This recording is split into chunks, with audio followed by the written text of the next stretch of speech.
السلام علیکم ورحمۃ اللہ تعالی وبرکاتہ۔ حضرت میرا ایک سوال ہے کہ لوگوں کا کہنا ہے کہ ہمارے نبی کریم صلی اللہ علیہ وسلم ایک بشر تھے۔ وہ لوگ قرآن حدیث سے دلیل دیتے ہیں کہ نبی کریم صلی اللہ علیہ وسلم ایک انسان تھے، خود نے نبی کریم صلی اللہ علیہ وسلم نے خود فرمایا ہے کہ میں تمہاری طرح ایک بشر ہوں۔ السلام علیکم ورحمۃ اللہ وبرکاتہ۔ زیادہ تر یہ سوال دیوبندی، وہابی، نجدی، غیر مقلدین کی طرف سے ہوتا ہے کہ نبی عام بشر کی طرح ایک بشر ہیں۔ بالیقین نبی پاک علیہ السلام بشر ہیں، بشر تھے، اس میں کوئی شک نہیں۔ نبی کو جو بشر نہ مانے وہ اسلام سے خارج ہے، یہ ہمارا عقیدہ ہے، یہ ہمارے مسلمات میں سے ہے۔ مگر یہاں ان کا مقصد نبی پاک علیہ السلام کی شان کو گھٹانا، نبی علیہ السلام کی عزت و عظمت کو کم کر کے لوگوں کے سامنے بتانا کہ وہ ایک انسان تھے، عام بشر تھے، ہے نا۔ بہت زیادہ ان کو اتنی وقت نہیں دینی چاہیے، یہاں تک کہ ان کے جو پیشوا ہے مولوی اسماعیل دہلوی، حضور پاک علیہ السلام کو، ہے نا، اسی قاعدہ کاذبہ اور اسی قاعدہ مغالطہ کی وجہ سے نبی پاک علیہ السلام کو یہاں تک وہ کہہ بیٹھے کہ وہ بڑے بھائی کی طرح ہیں، نعوذ باللہ من ذالک۔ اور زیادہ تر ان کی طرف سے یہ آیت پڑھی جاتی ہے، قل انما انا بشر مثلکم، یہیں تک پڑھتے ہیں، آپ کہہ دیجئے کہ ہم آپ کی طرح بشر ہیں۔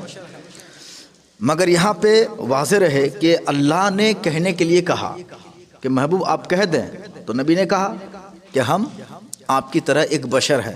مگر اللہ نے قوم سے یا لوگوں سے کب یہ حکم دیا کہ تم بھی کہو رسول اللہ کو کہ آپ ہماری طرح بشر ہیں؟ ایسا تو ہے نہیں قرآن میں۔ قرآن میں کیا ہے؟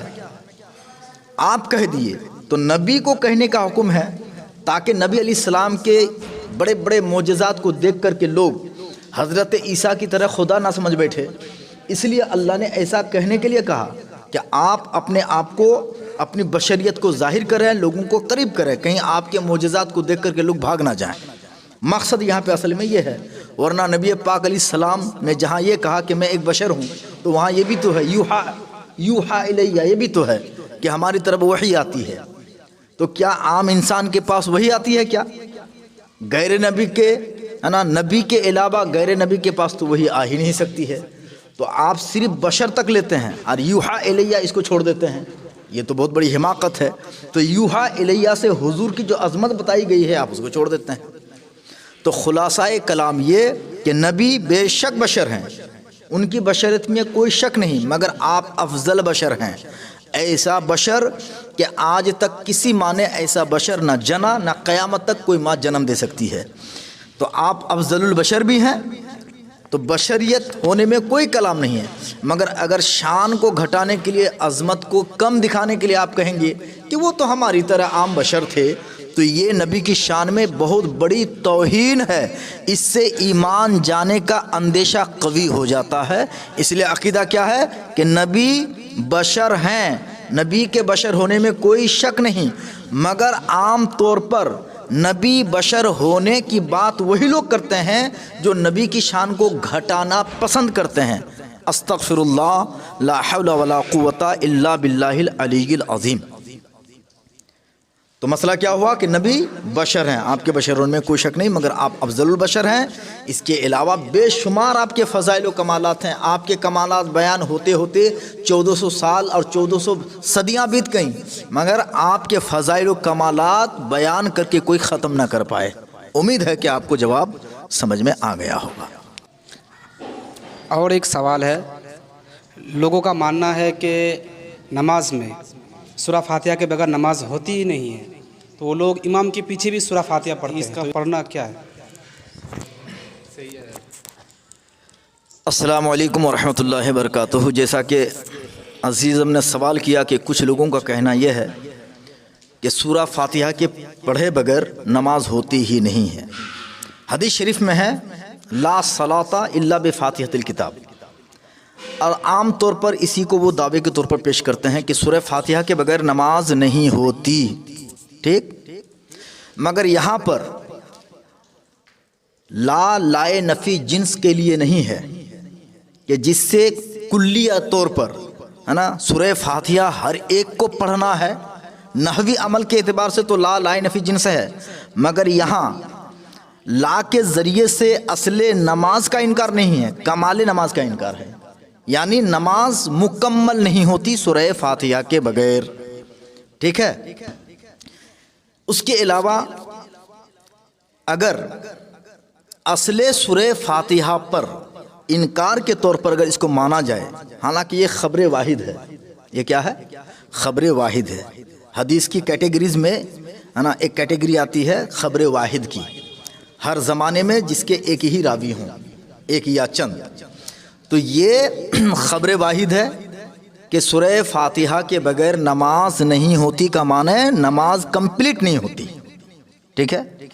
اگر اسی کو مان لیا جائے کہ سورہ فاتحہ کے بغیر نماز ہوتی ہی نہیں ہے، اصلاً نماز نہیں ہوتی، اگر مان لیا جائے تو اس دلیل کے خلاف بہت ساری دلیلیں قائم ہو جائیں گی۔ خود قرآن مقدس میں آیا، اللہ پاک فرماتا ہے وَإِذَا قُرِئَ الْقُرْآنُ فَاسْتَمِعُوا لَهُ وَانصِتُوا لَعَلَّكُمْ تُرْحَمُونَ، جب قرآن پڑھا جائے تو تم غور سے سنو اور خاموش رہو تاکہ تم پر رحم کیا جائے، ٹھیک ہے۔ اس آیت کریمہ کے تحت قریباً تمام مفسرین کا اتفاق ہے کہ یہ آیت بالخصوص امام کے پیچھے قرأت کے وقت سکوت کے حکم میں نازل ہوا ہے نا۔ یہ آیت کس صورت میں نازل ہوئی ہے کہ جب امام نماز پڑھائیں تو آپ بغور سنیں اور خاموش رہیں تاکہ آپ پر رحم و کرم ہو، ٹھیک ہے۔ تو اس آیت کے بالکل خلاف یہ حدیث آ رہی ہے، ٹھیک ہے۔ اس کے علاوہ ابن ماجہ شریف کے اندر حضرت جابر بن عبداللہ رضی اللہ تعالی عنہ سے روایت ہے، قال جابر رضی اللہ تعالی عنہ قال رسول اللہ صلی اللہ علیہ وسلم، میرے آقا کریم صلی اللہ علیہ وسلم نے ارشاد فرمایا کہ جن کے لیے امام ہو، من کانا لہ الامام القرۃ قرۃ الامام لہو قرہ، کیا ہے؟ جس کے لیے امام ہو تو قرۃ الامام لہو قرہ، کہاں پہ ہے؟ ابن ماجہ کے اندر۔ حضور فرماتے ہیں صلی اللہ علیہ وسلم کہ جس کا امام ہو تو امام کی قرأت حقیقت میں مقتدی کی قرأت ہے، یعنی امام جب قرأت کرے گا تو مقتدی کو قرأت کرنا نہیں ہے۔ اسی طرح حضرت ابو موسیٰ اشعری رضی اللہ تعالی عنہ سے مسلم شریف کے اندر ہے، باب الصلاۃ فی التشہد کے اندر، جس کا مال و مقصد یہ ہے، فرماتے ہیں حضرت ابو موسیٰ اشعری رضی اللہ تعالیٰ عنہ سے روایت ہے کہ رسول کریم صلی اللہ علیہ وسلم نے خطبہ دیا، ہمیں تعلیم دی، نماز سکھایا، اور حضور علیہ السلام نے جو آخری کلمہ ہے، سرکار نے فرمایا کہ جب امام قرأت کرے تو تم خاموشی اختیار کرو، کیا کرو؟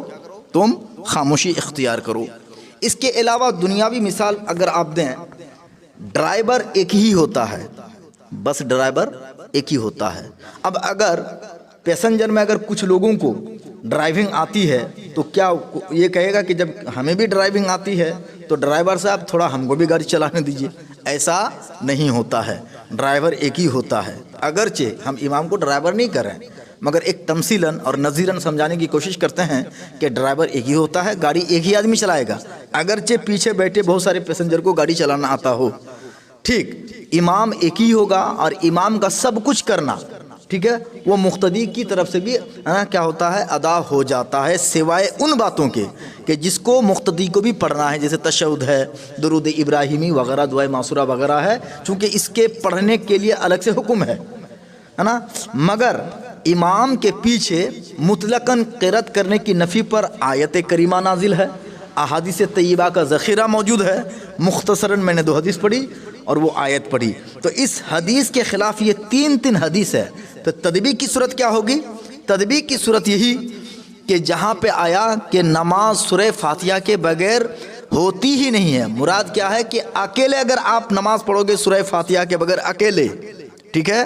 تو آپ کی نماز ادھوری ہوگی. یہاں تک کہ اگر امام بھی سورہ فاتحہ کے بغیر نماز پڑھاتا ہے تو نماز ادھوری ہوگی. سجدہ سہو کرے گا, نماز پوری ہو جائے گی. امید ہے کہ آپ کو جواب سمجھ میں آ گیا.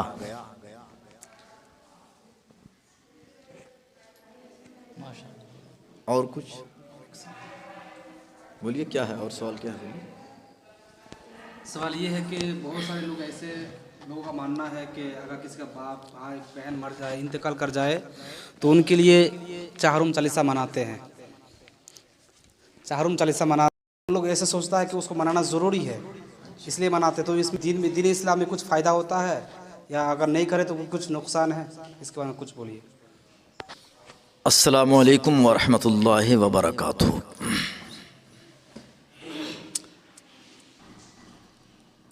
سورہ حشر کے اندر غالباً آیت نمبر 10 ہے, ذہن سے آیت اتر رہی ہے. وہ آیت کیا ہے؟ سبقونا بالایمان. وہ آیت پڑھی تو حافظ صاحب, سبقونا بالایمان, یہ آیت ہے جس کا مطلب یہ ہے کہ فغفر لنا, ہمیں بھی بخش دیجئے, اور ہم سے جو اگلے گزر چکے ان کی بھی مغفرت فرما. جو اہل ایمان گزر چکے ہے نا, اس کی بھی مغفرت فرما. تو سورہ حشر کی اس آیت کے اندر ہے نا, غالباً آیت نمبر 10 ہے کہ جو لوگ اگلے ہم سے پہلے گزر چکے ہے نا, اے اللہ ان اہل ایمان میں گزرے ہوئے لوگوں کی مغفرت فرما. تو جو لوگ انتقال کر جاتے ہیں ان کے لیے دعائے مغفرت کرنا قرآن کی آیت سے ثابت ہے, قرآن کی آیت سے ثابت ہے. اور احادیث طیبہ سے پتہ یہ چلتا ہے کہ عبادت مالی ہو یا عبادت بدنی, بدنی عبادت جیسے نماز وغیرہ, مالی عبادت جیسے زکوٰۃ صدقات وغیرہ, تو ہر طرح کی عبادت کا ثواب مردوں کو بخشا جا سکتا ہے اور ان کے لیے دعائے مغفرت کی جا سکتی ہے. البتہ ان کی طرف سے عبادت نہیں کی جا سکتی. تیجا, چالیسواں اور چہارم ہے نا, اسی دعائے مغفرت کی شکلیں ہیں. اب یہ جو دین فکس کیے جاتے ہیں, تو یہ دین فکس کرنا یہ کوئی جو ہے نا شرعاً واجب و ضروری نہیں ہے, یہ اپنی سہولیت کے لیے ہے. کوئی بھی کام ہو دن فکس کر کے ہی کیا جاتا ہے, کیونکہ دن فکس کیے بغیر کوئی بھی تو کام نہیں ہوتا. نہ شادی ہوتی ہے نا, دنیاوی کوئی بھی کام کاج کرتے ہو, شادی بیاہ وغیرہ, بھوج وغیرہ, یا کوئی بھی پروگرام ہے تو کوئی دن فکس کیا جاتا ہے. جلسہ ہے, جلسہ دستار بندی ہے نا, دارالعلوم دیوبند کے اندر بھی ختم بخاری وغیرہ جو ہوتی ہے نا, تو دن فکس کر کے ہی وہ کرتے ہیں. اچانک کیوں نہیں کر لیتے؟ اچانک ایک دن اٹھے اور کہ چلو ختم بخاری ہے, ایسا نہیں کرتے. کیوں کہ دن فکس کرنے کا فائدہ یہ ہوتا ہے کہ سہولیت کے ساتھ لوگوں کو پتہ چل جاتا ہے کہ فلاں دن ختم بخاری ہے, یا جلسہ ہے, یا فلاں پروگرام ہے نا. تو دین فکس کرنے کا صرف اتنا ہی ہے, اس سے دین کا کوئی تعلق نہیں ہے. کوئی اگر ہے نا پہلے کر لے, بعد میں کر لے, 10 دن میں کرے, 15 دن میں کرے, 11ویں دن میں کرے, تو کرنا جائز ہے. اصل مقصد کیا ہے؟ تیجا چالیسواں کا ثواب پہنچانا, اور مردوں کو ثواب پہنچانا قرآن و احادیث کے مضامین سے بالکل جائز اور مباح کام ہے. اس کو کوئی حرام قرار نہیں دے سکتا. اب رہی بات کھانے ہے نا, کھلانے اور پلانے کی. جو لوگ امیر ہیں, مالدار ہیں, پہلے یہ بات یاد رکھیں آپ کہ عام طور پر ابھی جو سلسلہ چلا ہوا ہے کہ غریب و امیر کو ٹھیک شادی اور بیاہ کی طرح دعوت دے کر کے بلاتے ہیں, یہ سخت ناجائز ہے. شادی بیاہ کی طرح یہ پروگرام کرنا جائز نہیں ہے, مگر اصلاً جو جواز ہے وہ منع نہیں ہو جائے گا, ہے کہ نہیں؟ تو جو خرافات ہے, جو غلط کاموں کاج ہوتے ہیں, اس کو منع کیا جائے, نہ یہ کہ غلط کاموں کی وجہ سے اصل جائز ہی کو منع کر دیا جائے گا. یہ درست تو نہیں ہے. ٹھیک ہے؟ جو لوگ امیر ہے, مالدار ہے, ان کو چاہیے کہ وہ ان دعوتوں کو قبول نہ کریں, اور جو لوگ کریں گے ایصال ثواب کے لیے اس طرح کی محفلیں, تو ان کو چاہیے کہ جو لوگ حقدار ہیں, غربا, مساکین ہیں, ان کو تلاش کر کے لائیں اور کھلائیں پلائیں. اچھا, اس میں قرآن خوانی ہوتی ہے. اب قرآن پڑھنا یہ غلط کیسے ہو سکتا ہے؟ چاہے آپ اکیلے پڑھیں, دو چار لوگ مل کر کے پڑھیں، یہ غلط تو نہیں ہو سکتا نا؟ قرآن پڑھنا کبھی بھی غلط نہیں ہو سکتا. تو جب قرآن پڑھنا چاہے انفرادی ہو یا اجتماعی طور پر ہو غلط نہیں ہو سکتا ہے، تو پھر وہ شرک اور بدعت کیسے ہو سکتا ہے؟ قرآن پڑھنا شرک اور بدعت کیسے ہو سکتا ہے نا؟ یہ وہی کہہ سکتا ہے کہ جس کی عقل کو تالا لگ گیا ہو، ہے نا، شعور ختم ہو چکا ہو، سمجھ کا جنازہ نکل چکا ہو، وہی لوگ اس طرح کی باتیں کر سکتے ہیں، ہے کہ نہیں؟ لہذا یہ اصلاً جائز ہے، ایصال ثواب اصل اس میں مقصد ہے، مگر یہ فرض واجب کچھ نہیں ہے، یہ کام مندوب ہے، مستحب ہے اور مباح ہے. آپ کرو گے تو اچھا ہے، نہ کرو تو کوئی گناہ نہیں ہے. اور دین وہ ہے، بولو، دین وہ ہے جس کے چھٹنے سے دین کو نقصان ہو جائے، اصل میں وہ دین ہے. تو اس کے چھٹنے سے دین کا کوئی نقصان نہیں ہے. ہاں، آپ اگر نہیں کرو گے تو آپ کا مرحوم، آپ کا میت ثواب سے محروم ہو سکتا ہے. ہو سکتا ہے کہ آپ کے دعا استغفار سے، ہے نا، اس مرحوم بیچارے کی مغفرت ہو جائے. یہ نہیں کہ مغفرت ہوگی ہی، گارنٹی نہیں ہے. ہم امید کرتے ہیں اللہ رب کریم کی ذات سے کہ قرآن کی برکت سے، تلاوت قرآن کی برکت سے، ہے نا، انفرادی یا اجتماعی ایک ساتھ مل کر کے ہم ان کے حق میں دعائیں مغفرت کریں گے تو ہو سکتا ہے کہ مومن کی دعا کی برکت سے، ہے نا، اللہ ان کی مغفرت فرما دے. شرح عقائد ایک مشہور کتاب ہے، اس کے اندر ہے کہ نہیں کہ دعاء الاحیاء للاموات نفع لہم، زندوں کا مردوں کے حق میں، یعنی زندہ مومنوں کی دعا کرنا مومن مردوں کے حق میں یہ نفع بخش ہے. ٹھیک ہے. اب یہ دعائیں مغفرت قرآن پڑھ کے آپ کریں یا قرآن پڑھنے سے پہلے کریں، ظاہری بات ہے کہ بغیر کچھ کیے اگر یوں ہی دعا کرے تو وہ کیا کہتے ہیں، نفع بخش ہے. تو اگر قرآن پڑھ کر کے دعا کی جائے یا ان کے لیے کچھ اللہ کی تسبیح و تحلیل کر کے یا احادیث طیبہ کی تلاوت کر کے یا کلمات طیبات کو پڑھ کر کے اگر اس کے حق میں دعائیں مغفرت کی جائے تو قبولیت کی امید اور زیادہ بڑھ جاتی ہے. اس لیے یہ ناجائز اور غلط ہرگز نہیں کر سکتا. اور ایک مضبوط دلیل یہ ہے، ابو داؤد شریف کے اندر ہے اور دیگر کتب احادیث میں ہے، مشکات کے اندر بھی ہے، احل الحلال ما احل اللہ والحرام ما حرم اللہ. حلال وہ ہے جس کو اللہ نے حلال کیا، حرام وہ ہے جس کو اللہ نے حرام قرار دیا، اور جس سے سکوت اختیار کیا گیا فہو عفو، وہ معاف ہے. مطلب آپ وہ کر بھی سکتے ہو اور نہیں بھی کر سکتے ہو. ٹھیک. اور ایک دلیل ہے، اصل الاشیاء الاباحہ، اصل میں ہر چیز حلال ہوتی ہے، حرمت کے لیے دلیل چاہیے. تو جو لوگ ان چیزوں کو جس میں نہ کوئی شرکیہ باتیں ہوتی ہے اور نہ کوئی بدعت کی چیز ہوتی، اس میں بدعت وہ چیز ہے، سنو بدعت کا معنی کیا ہے؟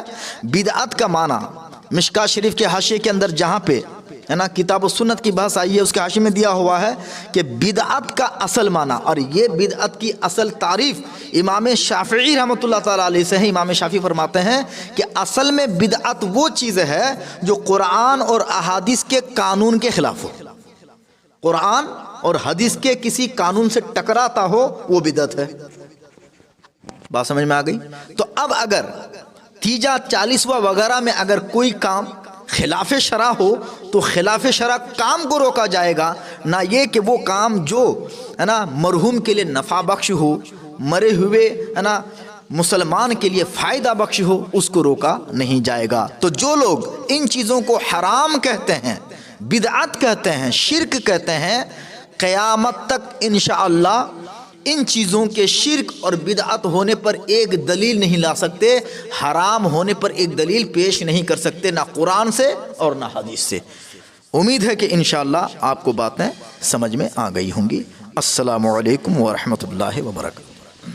ایسا ہی ہو گیا کہ مسجد میں نماز پڑھنے آئے، چپل تمہاری چوری کر کے لے کے چلا گیا، اس وجہ سے نماز پڑھنے کے لیے منع نہیں ہو جائے گا، اس خرافت کو روکا جائے گا، پوری مت کرو. تیجا 40واں نبی اسلام سے بھی مروی ہے.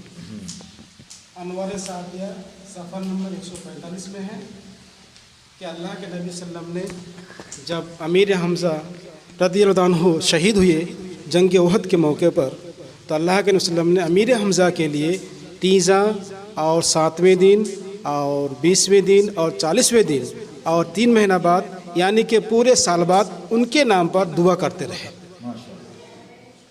اس حدیث سے ثابت ہوا کہ تیجا تلسمہ یعنی دین مقرر کر کے کرنا یہ بھی جائز ہے.